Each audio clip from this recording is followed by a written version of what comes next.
Quantos estão esperando Jesus, digam amém. Ele está voltando. A volta de Jesus é algo que está para acontecer e todos nós estamos aguardando este grande e glorioso dia.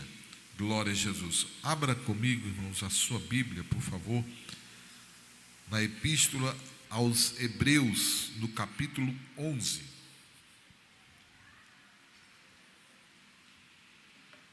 Hebreus, capítulo 11. Quero ler com os irmãos apenas um versículo. Hebreus, capítulo 11.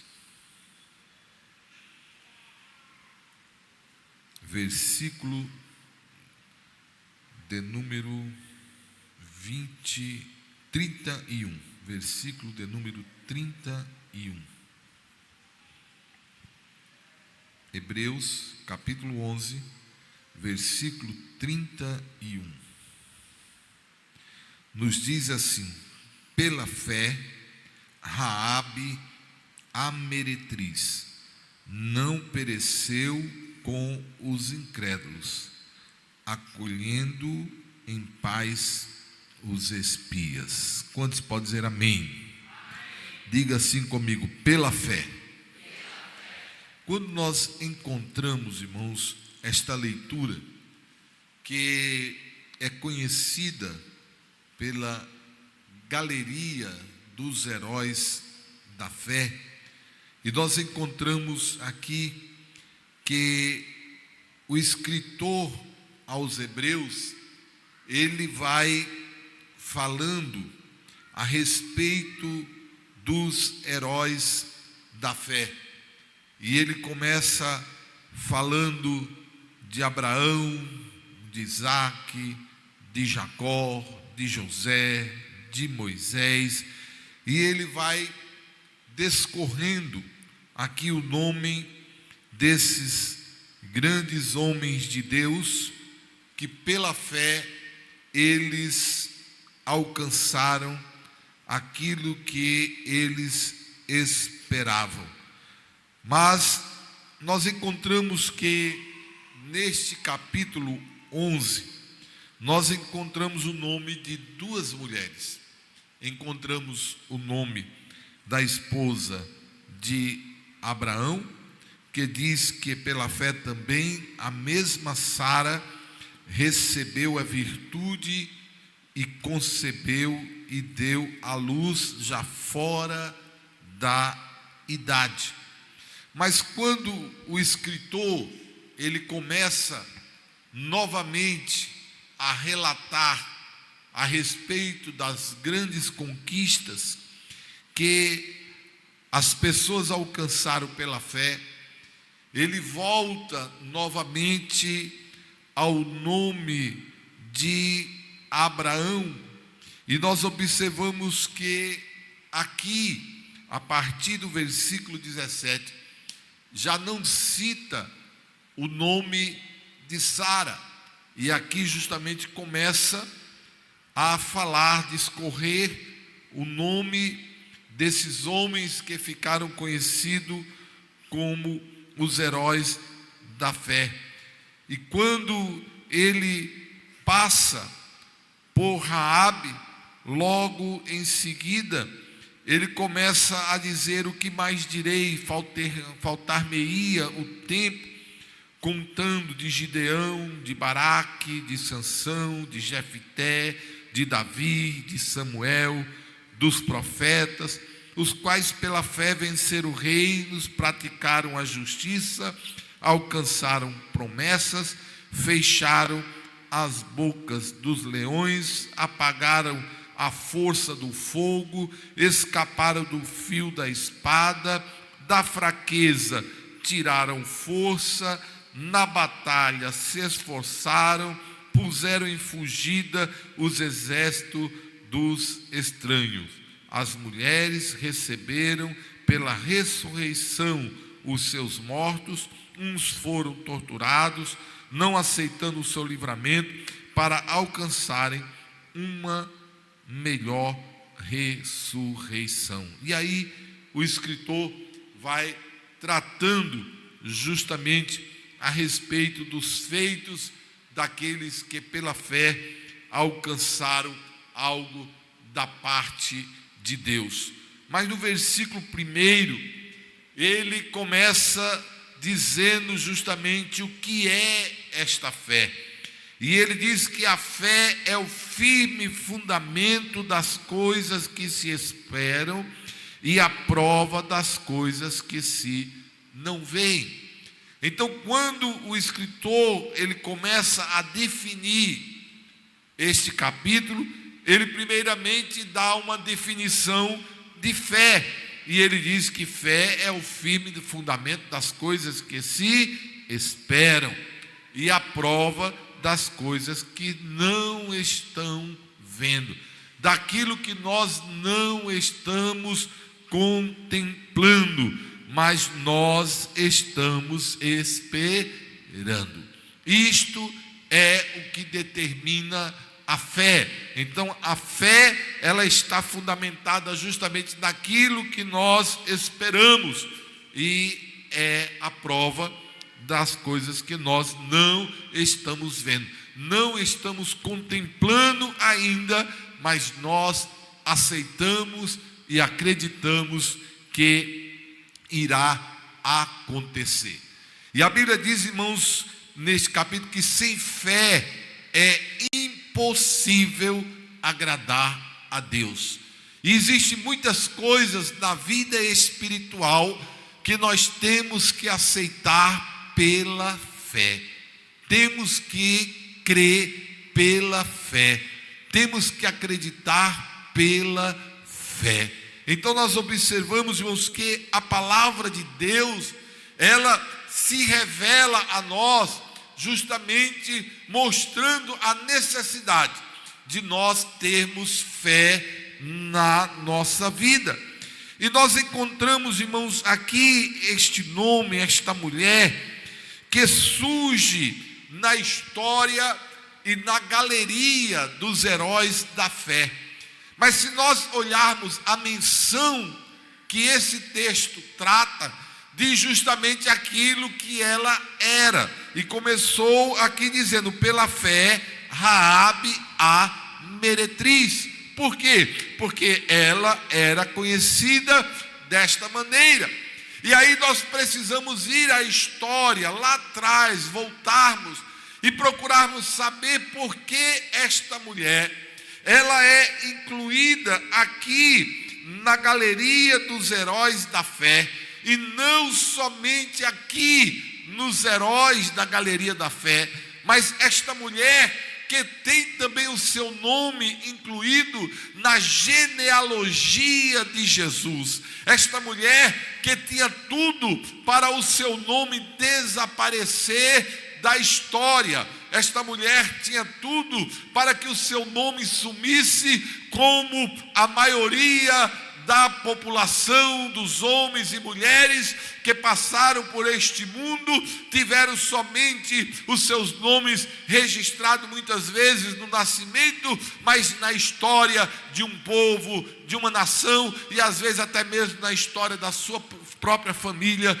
o seu nome desaparece. Mas nós encontramos que esta mulher, que a sua vida, aquilo que ela praticava, aquilo que ela fazia da sua vida, ela tinha tudo para o seu nome ser esquecido. Mas Deus pega alguém que não tinha nome, alguém que não tinha história, alguém que não tinha respeito, alguém que não tinha nada para oferecer à história de uma nação, e Deus pega esta mulher que era uma meretriz e traz ela e dá como o seu nome, a sua atitude do que ela fez, como um exemplo de fé. E não somente isso, Deus ainda pega ela e coloca ela na história que vai mudar a humanidade. Por quê? Porque nós encontramos, irmãos, que o mundo A história ela é dividida em dois tempos: antes de Jesus e depois de Jesus. O mundo ele é traçado desta maneira: antes de Jesus e depois de Jesus. Quem está na escola, ele começa a aprender, e quando ele começa a entender a respeito dos anos, dos tempos de história, logo é dito para ele que existe um marco: antes de Cristo e depois de Cristo. E Deus pega esta mulher, no qual é chamada aqui Raabe a meretriz, e pega esta mulher e coloca na genealogia, quer dizer, a descendência da origem de onde Jesus veio passou justamente por esta mulher. Jesus pega alguém de uma nação estranha, de uma nação que não tinha nada para oferecer, e pega esta mulher e coloca na descendência daqueles que iria um dia trazer o Filho de Deus ao mundo. E nós observamos, irmãos, que Raabe, ela era uma mulher que, quando olhamos o que está registrado lá no livro de Josué, provavelmente ela era proprietária, ela era dona, ela não era somente alguém que trabalhava naquele lugar. Ela tinha provavelmente ali um lugar que era um local, um prostíbulo de prostituição, aonde ela ali também estava. E nós observamos, irmãos, que a cidade de Jericó, naquela época, já era uma cidade grande, era uma cidade evoluída, e ela era tão forte que ela existia os muros que traziam proteção, os muros que traziam segurança à cidade. A cidade naquela época ela era tida como grande e poderosa, justamente por aquilo que ela tinha para lhe proteger. Nós observamos que nos dias de hoje, as grandes nações, as nações que são tidas como nações poderosas, são as nações que dominam a bomba atômica, que tem condição de ter realmente essa arma nuclear poderosa para destruir não somente uma nação, mas o mundo. Então nós observamos que essas potências, elas são classificadas desta maneira nos dias de hoje. Naquela época, ela era classificada pela condição do seu exército e principalmente pela condição de segurança que aquela cidade tinha. E nós observamos que era natural. A cidade de Jericó, ela era uma cidade protegida. A cidade de Jerusalém, logo também foram construídos os muros de proteção à cidade de Jerusalém. Então nós observamos que estas cidades, que eram cidades fortes, que eram fortalecidas, existiam justamente estas grandes muralhas. A muralha de Jericó era uma muralha tão larga, na sua largura, não somente protegendo a cidade, mas nós observamos que diz os historiadores que tinha condição de se movimentar 2 carros indo e vindo,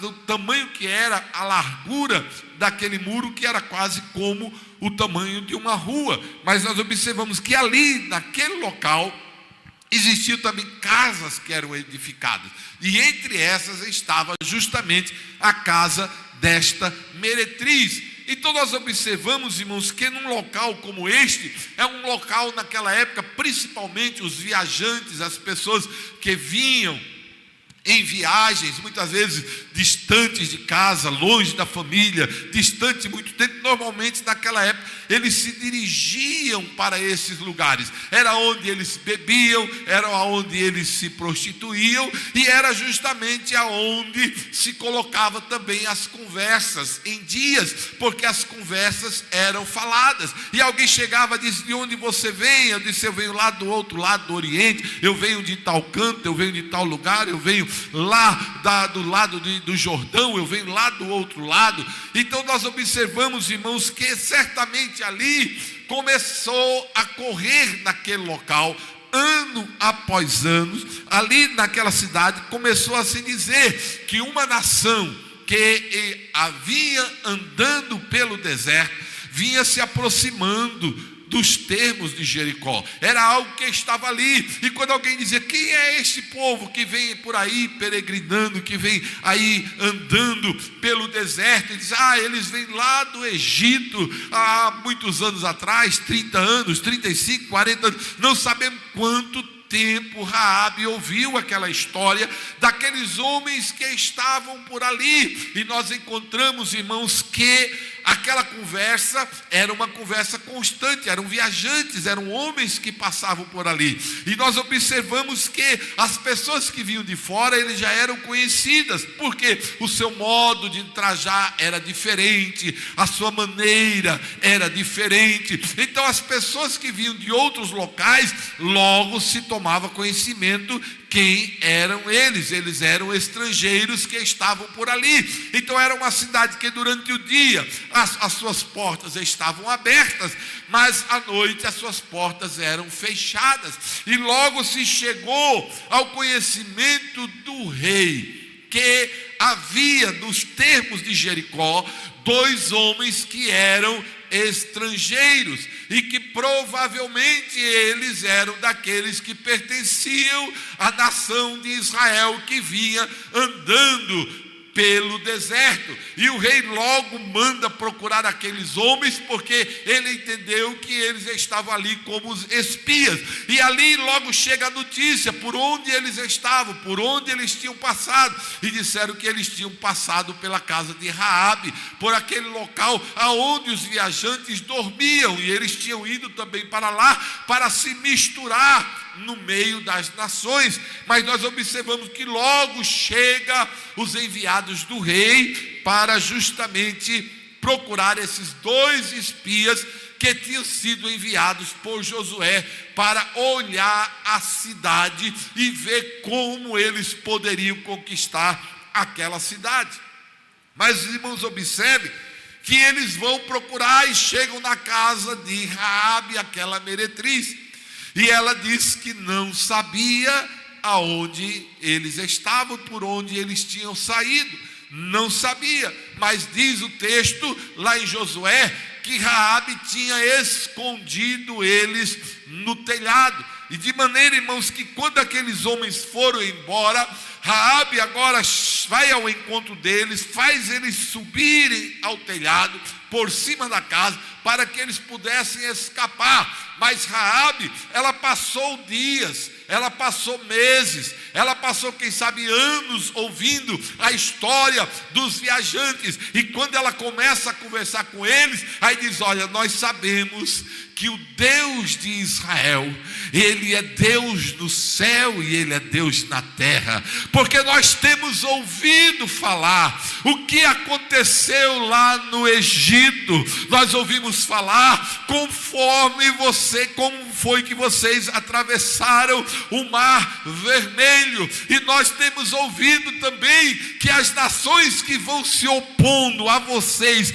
na caminhada pelo deserto, vocês foram aniquilando, vocês foram destruindo. E tem uma coisa: nós aqui em Jericó estamos aterrorizados. E tem mais: nós aqui em Jericó sabemos que o Deus de vocês tem dado esta terra a Israel. Aí ela diz: olha, faça uma coisa, eu estou protegendo vocês, mas guarda a minha casa, prometa vida para a minha família. Bendito seja o nome do Senhor. Aqueles espias fogem, vão embora, retornam para Josué, mas eles dizem: olha, nós escapamos, sabe por quê? Porque teve uma mulher que ouviu falar dos feitos do nosso Deus, o que Deus tinha feito, aleluia, nesses 40 anos que estamos caminhando pelo deserto, e ela diz que o nosso Deus é o Deus do céu e é Deus da terra, e ela acredita nisso,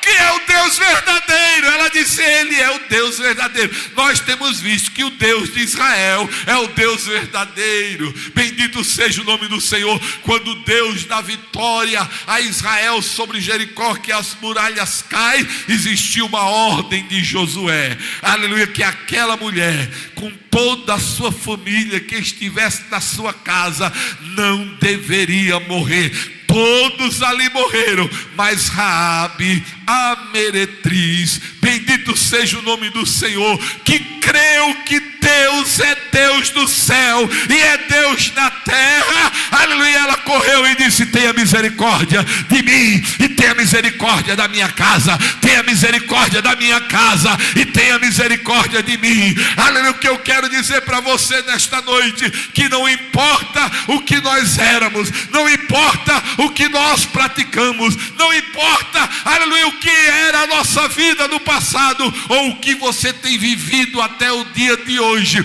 o importante é que você creia que Ele salva, que Ele cura, que Ele batiza com o Espírito Santo, que Ele perdoa o pecado do homem e leva o homem para morar no céu. É esta esperança que nós precisamos ter no nosso coração.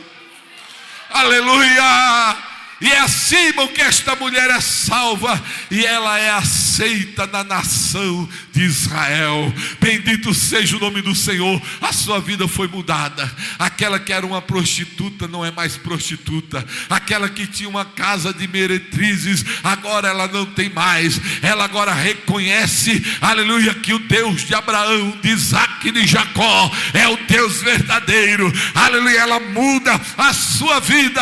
Aleluia, se casa, aleluia, com o israelita, e agora ela vai entrar, irmão, dentro da genealogia de Jesus, porque Deus pega quem não tem nome para dar nome, Deus pega quem não tem história para dar a história, Deus pega aquele que não vale nada, aleluia, e coloca ele diante dos grandes para mostrar que ele tem poder no céu e que ele tem poder na terra. E aqui, irmãos, entra esta mulher, é a única mulher que vai aparecer aqui quando ele volta a relatar e falando novamente dos heróis da fé. Ele vai dizendo Abraão, ele diz de Isaac, ele diz de Jacó, ele diz de Moisés, e ele vai dizendo, aleluia, das conquistas dos grandes homens de Deus. Aí ele chega e diz também pela fé.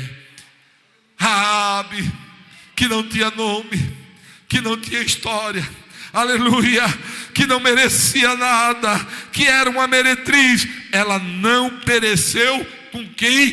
Com os incrédulos. Quer dizer, que todos aqueles que estavam dentro de Jericó, dizendo que nada, este povo é um povo andarilho, este povo é um povo que fica vagando de um lado para o outro, isso vai trazer dificuldade para nós. Olha a nossa cidade como é fortificada, eles não vão fazer nunca. Sabe quando é que esse Deus deles vão vencer os nossos deuses? Nunca. Eles eram incrédulos, mas aquela mulher disse: olha, o Deus de vocês é o Deus verdadeiro, é Deus do céu e é Deus da terra, e nós sabemos que Ele deu a vocês esta terra, apenas poupa a minha vida, porque eu creio que Ele é Deus. E nós estamos aqui, irmão, dizendo que esta terra que existe hoje, amanhã não vai mais existir, que o mundo que nós contemplamos hoje, amanhã não mais existirá, porque a Bíblia diz que haverá novo céu, haverá nova terra. Mas tem uma coisa, irmão, para aquele que não é incrédulo, para aquele que crê, para aquele que aceita Jesus como Salvador, aleluia, Deus muda a sua história. Bendito é o nome do Senhor. E a Bíblia diz, irmão, que aquele que crê, aquele que tem ouvidos, a Bíblia diz: quem tem ouvidos, ouça o que o Espírito diz à igreja. Aleluia, diz: ao que vencer, eu vou dar um novo nome. Aleluia, o que é que Deus está dizendo? Eu vou dar nome a quem não tem nome. Eu vou dar nome a quem não tem nome. Deus quer mudar a história da tua vida, para você não perecer com este mundo que um dia vai se acabar.